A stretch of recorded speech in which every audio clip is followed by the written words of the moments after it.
menciptakan budaya organisasi yang mendorong pembelajaran. Dengan adanya perencanaan yang jelas, calon pemimpin tahu apa yang diharapkan dari mereka. Ini kan sudah canggih ya zamannya. Kita bisa juga menggunakan aplikasi, platform, khususnya contohnya kayak Oracle. Assalamualaikum warahmatullahi wabarakatuh. Salam sejahtera bagi kita semua. Yang kami hormati Ibu Lely Deswindi STMT selaku pengampu mata kuliah leadership. Dalam kesempatan kali ini kami kembali mendapatkan tugas presentasi untuk memenuhi tugas ujian akhir semester. Dalam presentasi kali ini kami akan mengangkat studi kasus dari PT Sukses Bersama. Namun sebelum presentasi kami mulai, izinkan kami dari tim manajemen strategi PT Sukses Bersama memperkenalkan anggota kelompok kami. Yang pertama yaitu ada Michael Kristianto, yang kedua ada Marcelin, yang ketiga saya sendiri Sri Wahyuni, yang keempat Muhammad Ibnu, dan yang kelima Adi Wijaya. Baik, materi pertama akan disampaikan oleh rekan kami, Michael Kristianto. Silakan. Perkenalkan, nama saya Michael Kristianto. Dalam kesempatan ini, kami dari tim manajemen strategis PT Sukses Bersama ingin membahas tentang permasalahan yang ada di dalam perusahaan dan cara menghadapinya. Dalam 5 tahun terakhir, PT Sukses Bersama telah berkembang pesat. Ini ditandai dengan berkembangnya karyawan hingga meningkat 2 kali lipat. Tapi masalah yang dihadapi dari PT Sukses Bersama ini agak kompleks, yaitu kurangnya pemimpin dari pegawai-pegawai yang baru dan ketergantungan terhadap pemimpin senior. Tantangan yang dihadapi PT Sukses Bersama yaitu pertama, kekurangan pemimpin berkualitas untuk mengisi posisi manajerial di kantor pusat dan cabang. Kedua, kurang keterampilan di kalangan manajer baru, terutama dalam hal pengambilan keputusan strategis, manajemen konflik, dan komunikasi. Ketiga, tidak adanya program pengembangan kepemimpinan yang terstruktur, sehingga banyak karyawan dengan potensi tinggi merasa tidak dapat bimbingan yang memadai untuk berkembang. Hal ini menjadi permasalahan dalam kantor tersebut.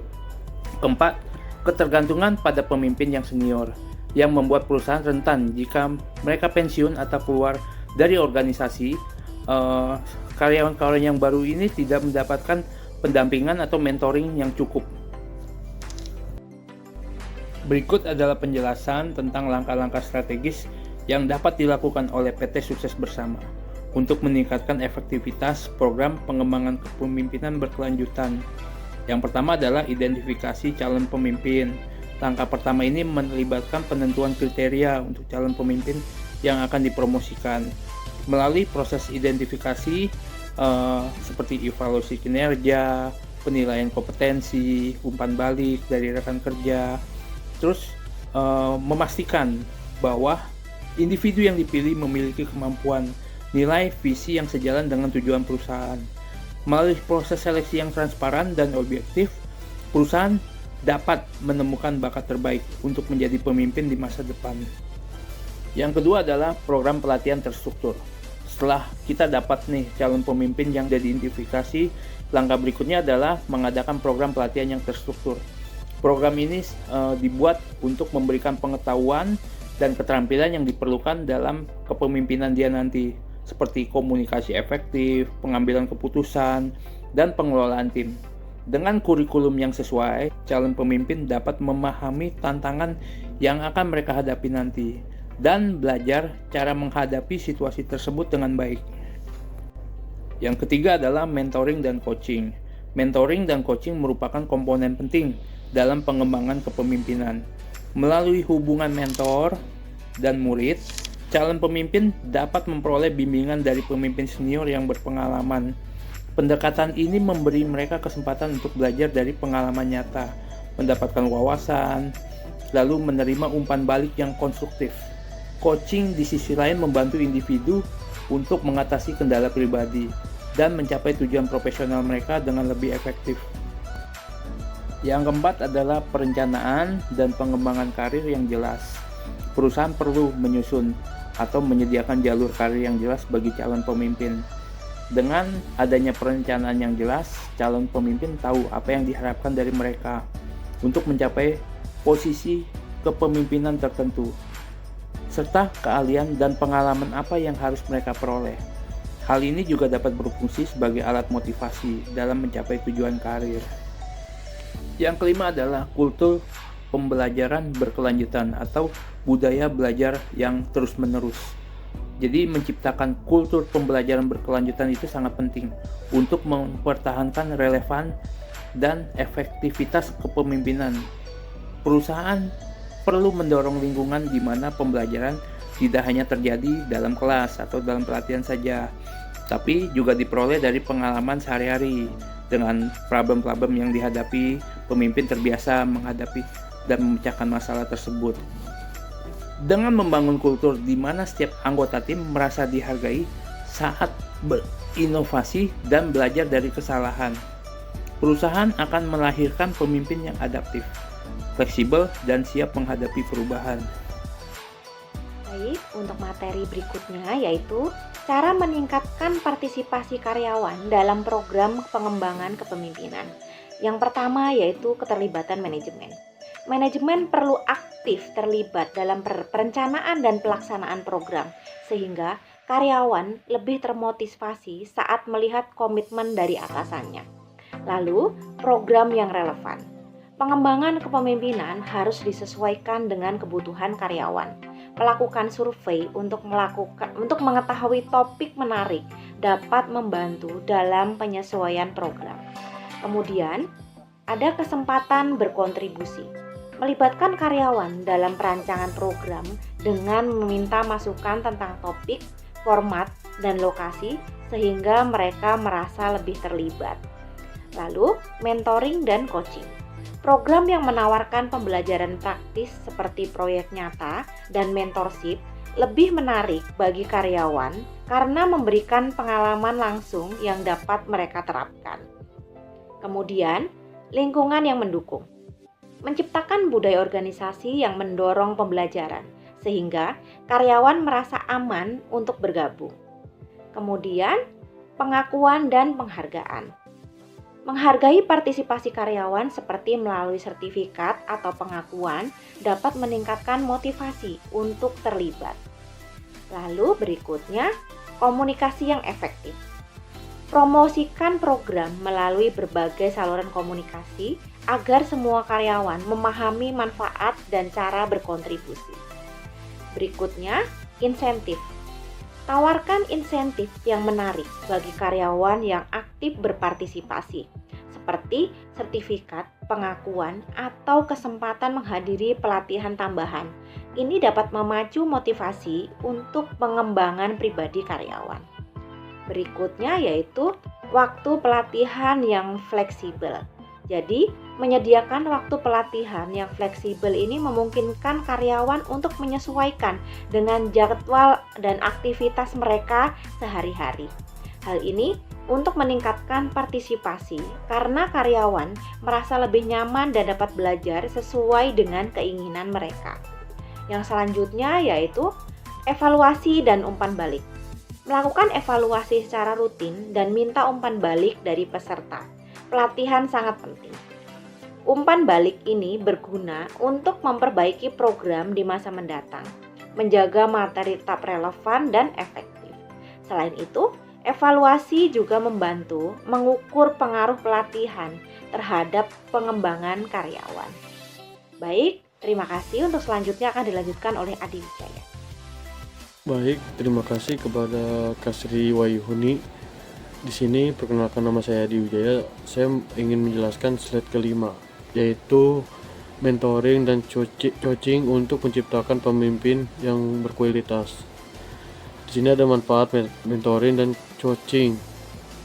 Di sini ada pengembangan keterampilan, dan yang kedua membangun kepercayaan diri, dan yang ketiga networking dan kesempatan karir. Keempat, meningkatkan kinerja tim. Contoh implementasinya yaitu pertama program mentoring formal dan sesi coaching berkala, dan ketiga pelatihan keterampilan kepemimpinan. Nah, saya juga ingin menjelaskan manfaat mentoring dan coaching ini mengembangkan keterampilan dan membantu individu untuk mengidentifikasi tujuan dan mengatasi hambatan dan mengembangkan keterampilan untuk mencapai tujuan. Mentoring ini memberikan kebimbingan jangka panjang untuk membantu mengasah keterampilan pemimpin dan juga membangun kepercayaan diri melalui proses coaching. Individu dapat menerima umpan balik yang meningkatkan kepercayaan diri. Contoh implementasinya dengan program mentoring formal.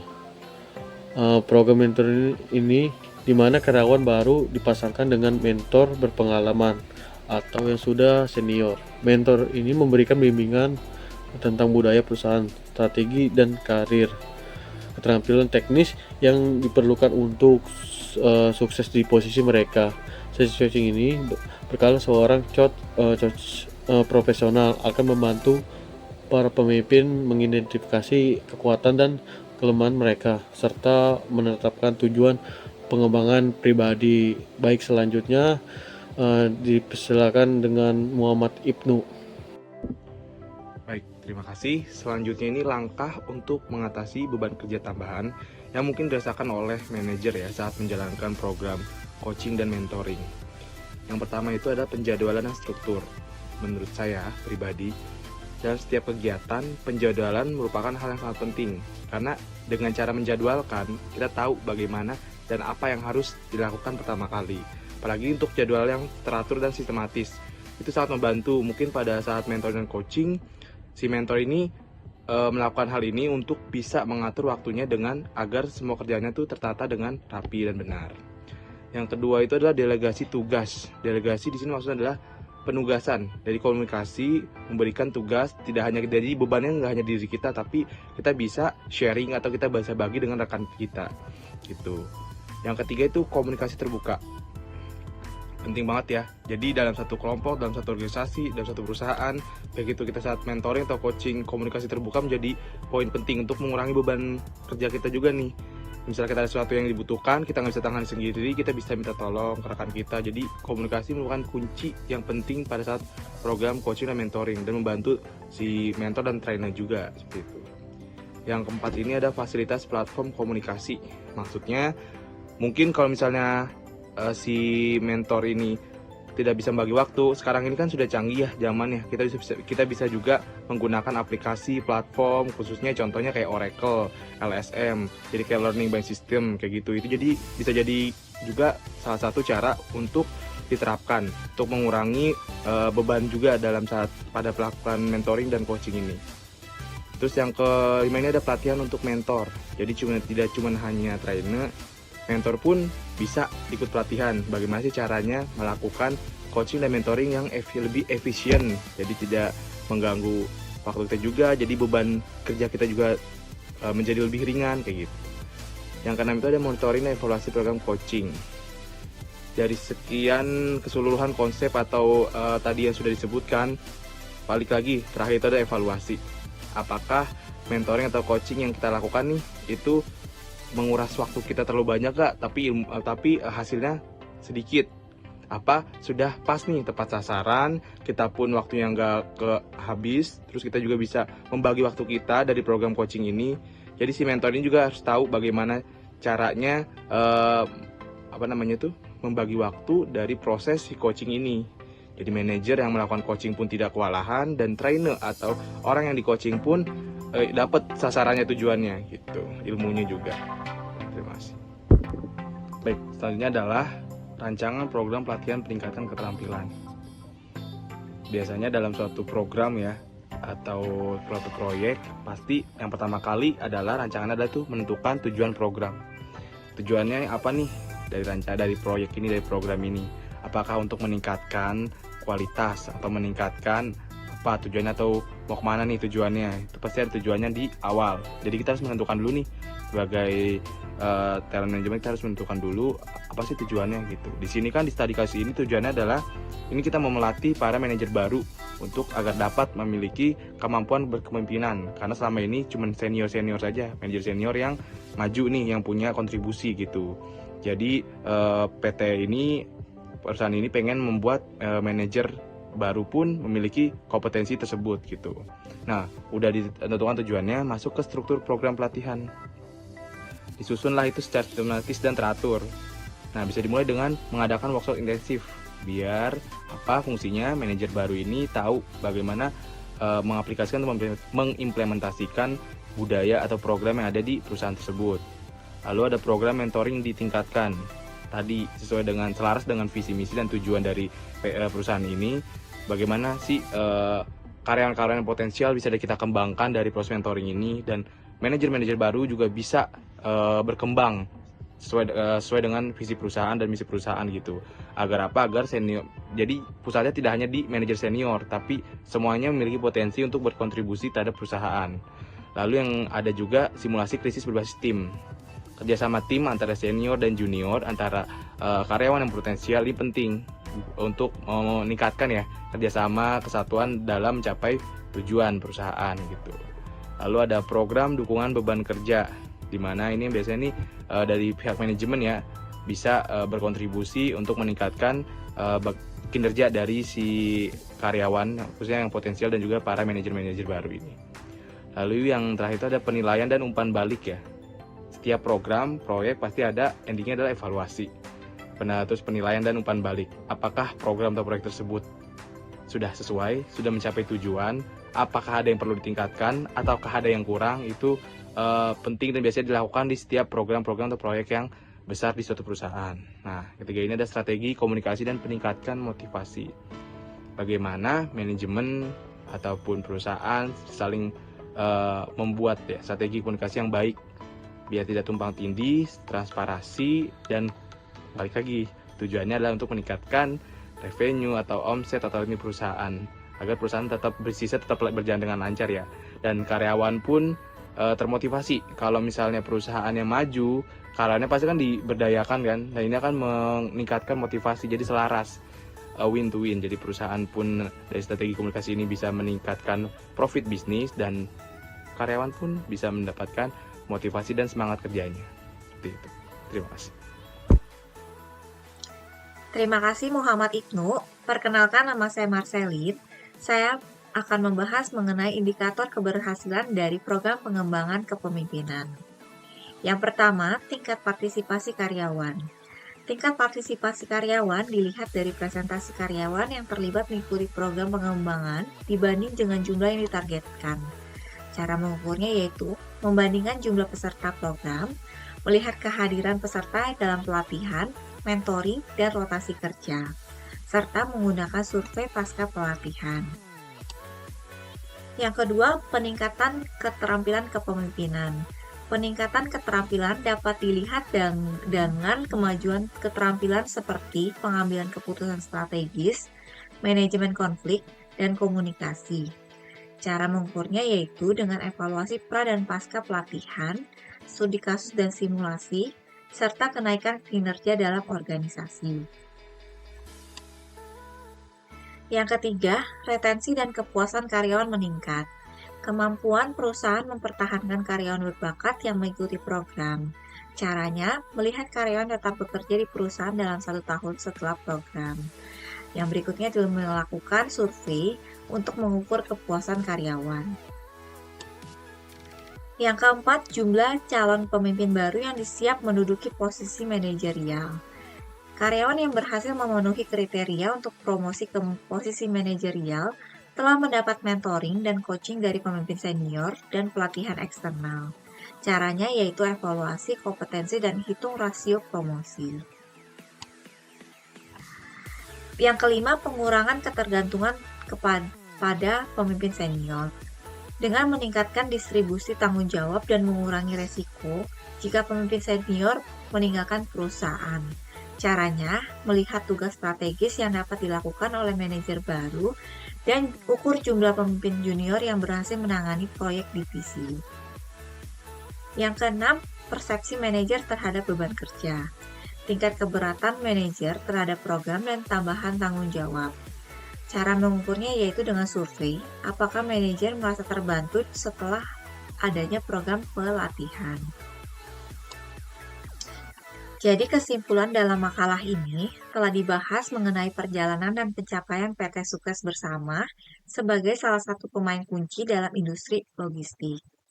Melalui analisis yang dilakukan, dapat disimpulkan bahwa pertumbuhan yang signifikan dalam 5 tahun terakhir tidak hanya mencerminkan keberhasilan strategi bisnis yang telah diterapkan, tetapi juga ada dedikasi dan komitmen seluruh karyawan dalam memberikan layanan terbaik kepada pelanggan.